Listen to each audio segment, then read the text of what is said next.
নমস্কার বন্ধুরা, mister and Mrs cooking আড্ডা তোমাদের সকলকে জানাই আরো একবার স্বাগত। আজকে চলে এসেছি দুর্দান্ত স্বাদের রেসিপি নিয়ে। রেসিপিটা শুরু হওয়ার আগেই সকলকে জানিয়ে রাখি অসংখ্য ধন্যবাদ যারা আগের ভিডিওতে কমেন্ট করেছো, যারা জানিয়েছো অনেক ভালো লেগেছে তোমাদের এই রেসিপিটা, তাই সকলকে আরো একবার ধন্যবাদ। চলো আজকের রেসিপিটা শুরু করি। আর আজকের রেসিপিটা কিন্তু একদম ইউনিক। তোমরা হাতে যদি 5 থেকে 10 মিনিট টাইম থাকে চট জলদি কিন্তু এই রেসিপিটা বানিয়ে ফেলতে পারো। যে কোনো টিফিন বা অফিসের জন্য বা সকালের ব্রেকফাস্টে এইরকম ধরনের একটা হেলদি ব্রেকফাস্ট অবশ্যই বানিয়ে নিতে পারো।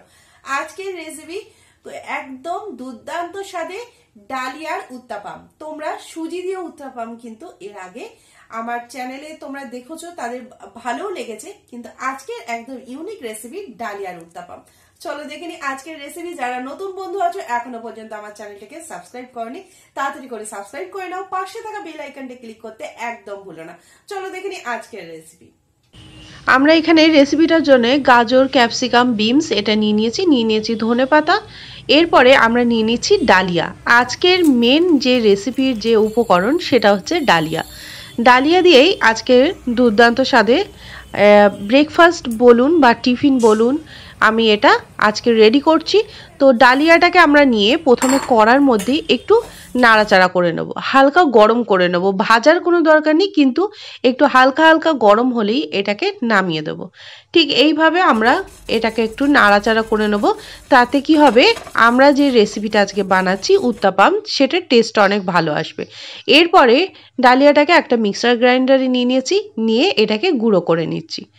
খুব ভালোভাবে ডালিয়াটাকে গুঁড়ো করে নেওয়ার পরে আমরা একটা পাত্রের মধ্যে ডালিয়াটাকে ঢেলে নিচ্ছি। দেখতেই পাচ্ছ খুব সুন্দরভাবে ডালিয়াটা গুঁড়ো হয়ে গেছে।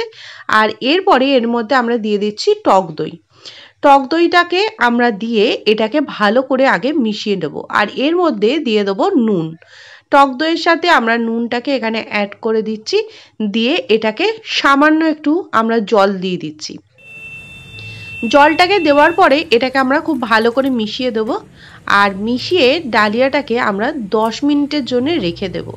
কারণ আমাদের এখানে ডালিয়াটা আমি সঙ্গে সঙ্গে করলে এটা কিন্তু ঠিকঠাক বা ভালো হবে না। আমরা 10 মিনিট রেখে দিলে ডালিয়াটা ফুলেও যাবে আর খুব সুন্দরভাবে আমাদের উত্তাপামটা রেডি হয়ে যাবে। আমরা 10 মিনিট ঢাকা দিয়ে রেখে দিয়েছিলাম। আর 10 মিনিট পরে আমি আবারও এটাকে জল দিয়ে মিশিয়ে ব্যাটারটাকে একটা মিডিয়াম ব্যাটার বানিয়ে নিচ্ছি। বেশি পাতলা হলে এখানে কিন্তু একদমই হবে না। এখানে একটা মিডিয়াম ব্যাটার দরকার, আর সেটাকেই আমরা রেডি করে নিয়েছি। দেখতেই পাচ্ছ খুব সুন্দরভাবে এখানে আমরা রেডি হয়ে গেছে। শুধুমাত্র সুজি দিয়েই কিন্তু উত্তাপাম এখানে আমরা খেয়ে থাকি, কিন্তু ডালিয়া দিয়েও অসাধারণ স্বাদে উত্তাপাম কিন্তু তোমরা বাড়িতেই সহজেই বানিয়ে নিতে পারবে। কড়ার মধ্যে আমরা একটু তেল ব্রাশ করে নিয়েছি। আর তেল ব্রাশ করে নেওয়ার পরে আমি এখানে 2 হাতা দিয়ে এটাকে ভালো করে ঘুরিয়ে দিচ্ছি। আজকে আমি উত্তাপামটা একটু বড় বড় সাইজের করছি, তোমরা চাইলে একটু ছোট, যেমন উত্তাপাম মিডিয়াম সাইজের হয় তেমন করতে পারো। দেওয়ার পরে দিয়ে দিচ্ছি ধনেপাতা কুচানো। ধনেপাতাটা কুচানো দেওয়ার পরে এর মধ্যে আমরা ক্যাপসিকাম, বিনস, গাজর দিয়ে দিচ্ছি, কাঁচা লঙ্কা। তোমাদের পছন্দ মতো এখানে সবজি ব্যবহার করতে পারো। দিয়ে একটু হালকা হাতে প্রেস করে সবজিগুলোকে দিয়ে দিলাম। দেওয়ার পরে এটাকে আমরা কিছুক্ষণ আমরা হতে দেবো। কারণ লাস্টে প্রথমের একদম যে নিচের পিঠটা সেটা আমরা হয়ে গেলে একেবারে এটা উল্টে দেব। দেখতেই পাচ্ছ ঠিক একবারে এটাকে আমরা উল্টে দিচ্ছি। উল্টে দেওয়ার পরে এই পিঠটাকেও খুব ভালোভাবে রেডি করে নিচ্ছি। একদম রেডি করে নেওয়ার পরে একটা থালার মধ্যে এটাকে নামিয়ে নিচ্ছি। দেখতে পাচ্ছ খুব সুন্দর একটা কালার চলে এসছে, আর দুর্দান্ত কিন্তু এটা খেতেও হবে। এরপরে আবারও আমরা দেখিয়ে দিচ্ছি ঠিক এরকম 2 হাতা দিয়ে তারপরে আমরা এটাকে রেডি করে নেব। দেখো এইভাবে 2 হাতা দিয়ে আমরা ওপর থেকে একদম ভেজিটেবলগুলোকে রেডি করে দিচ্ছি। দিয়ে দিলাম ধনেপাতা কুচানো, ক্যাপসিকাম, বিনস, গাজর, আর এরপরে ধনেপাতা কুচানো, কাঁচা লঙ্কা সমস্ত কিছু দিয়ে সাইড থেকে 1 চামচ মতো তেল আমরা দিয়ে দিচ্ছি। দেওয়ার পরে এটাকে আবারও আমরা হতে দেবো, তারপরে এটা উল্টে দেব। দেখতে পাচ্ছ কালারটা আস্তে আস্তে চেঞ্জ হয়ে যাচ্ছে। এইভাবে কিন্তু তোমরা খুব সহজেই উত্তাপামটা বাড়িতে বানিয়ে নিতে পারবে। আর যেমন এটা খেতে হেলদি, তেমন কিন্তু অসাধারণ টেস্ট। দেখো এই পিঠটা দুর্দান্ত হয়েছে, কালারটা খুব সুন্দর এসছে। এইভাবে উল্টে দিয়ে আমরা একটু হালকা হাতে প্রেস করে দিলাম। ঠিক 1 থেকে 2 মিনিট রাখার পরে আবারও এটাকে আমরা উল্টে দিচ্ছি। দেখো একদম রেডি হয়ে গেছে। এই ধারেও কালারটা চেঞ্জ হয়ে গেছে, আমাদের উত্তাপামটা একদম রেডি হয়ে গেছে। এরপরে এটাকে আমরা একটা পাত্রের মধ্যে নামিয়ে নেব। এইভাবে প্রত্যেকটা উত্তাপাম আমি এখানে বানিয়ে নিচ্ছি। আমি যেহেতু উত্তাপামগুলো একটু বড় বড় সাইজের রেখেছি, তোমরা চাইলে উত্তাপামগুলোকে মিডিয়াম সাইজের অবশ্যই রাখতে পারো।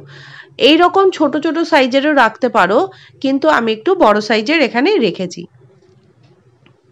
আবারও একইভাবে আমি এখানে সমস্ত সবজি দিয়ে রেডি করছি। দেখো উত্তাপামগুলো যখন খুব ভালো করে হবে দেখবে এরকম ছোট ছোট ছিদ্র মতো হয়ে যাচ্ছে, তার মানে কিন্তু ব্যাটারটা খুব সুন্দর হয়েছে।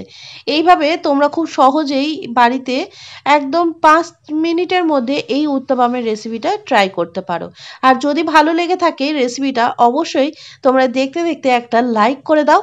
কেমন লাগলো অবশ্যই জানিও। আমরা প্লেটের মধ্যে উত্তাপামগুলোকে সাজিয়ে নিয়েছি। আর এরপরে তোমরা উত্তাপামের সাথে যে কোনো গ্রিন চাটনি বা কোকোনাট চাটনি দিয়ে অবশ্যই এটা খেতে পারো। খেতে কিন্তু দুর্দান্ত লাগে। এইভাবে একবার ট্রাই করে দেখো। তোমরা সুজি দিয়ে উত্তাপাম কিন্তু অনেকবার খেয়েছো, কিন্তু ডালিয়া দিয়ে এইভাবে উত্তাপাম অবশ্যই বাড়িতে বানিয়ে দেখো। যেমন হেলদি আর তেমন কিন্তু এটা টেস্টি হয়, আর অনেকক্ষণ কিন্তু পেটও ভর্তি থাকে। তাই অবশ্যই এই রেসিপিটা বাড়িতে একবার হলেও ট্রাই করো। দুর্দান্ত লাগে এই রেসিপিটা। আর জানাতে ভুলো না যে কেমন লাগলো তোমাদের এই আজকের উত্তাপামের রেসিপি। তাহলে আমাদের রেডি হয়ে গেছে দুর্দান্ত স্বাদে এরকম উত্তাপামের রেসিপি। তোমরা কিন্তু এই রেসিপিটা অবশ্যই কোকোনাট চাটনি বা গ্রিন চাটনির সাথে পরিবেশন করতে পারো। দুর্দান্ত কিন্তু খেতে লাগে, আর একদম দুর্দান্ত স্বাদে, একদম হেলদি। এক সামান্য তেল দিয়েই তোমরা এই রেসিপিটা বাড়িতে বানিয়ে ফেলতে পারবে। তো ঝটপট বানিয়ে নাও, আর বানিয়ে কমেন্টের মাধ্যমে জানাতে ভুলো না যে কেমন লাগলো আজকের এই দুর্দান্ত স্বাদের উত্তাপামের রেসিপি। এই রকম ইউনিক আর ঝটপট 5 মিনিটে বানানো যায় দুর্দান্ত রেসিপি। তাহলে যদি ভালো লেগে থাকে তাহলে অবশ্যই লাইক করে দিও, কমেন্টের মাধ্যমে জানাতে একদমই ভুলো না যে কেমন লাগলো আজকের রেসিপিটা। যারা নতুন বন্ধু আছো এখনো পর্যন্ত আমার চ্যানেলটিকে সাবস্ক্রাইব করনি, তাড়াতাড়ি করে সাবস্ক্রাইব করে নাও। পাশে থাকা বেল আইকনটা ক্লিক করতে একদম ভুলো না, কারণ আমি নতুন নতুন রেসিপি চাইলে যাতে তোমাদের কাছে সবার আগে আপডেট পৌঁছে যায়। চলো আজকের মতো রেসিপি পর্যন্ত, ততক্ষণে তোমরা ভালো থেকো, সুস্থ থাকো। আবারও দেখা হচ্ছে পরবর্তী কোনো ভিডিওতে।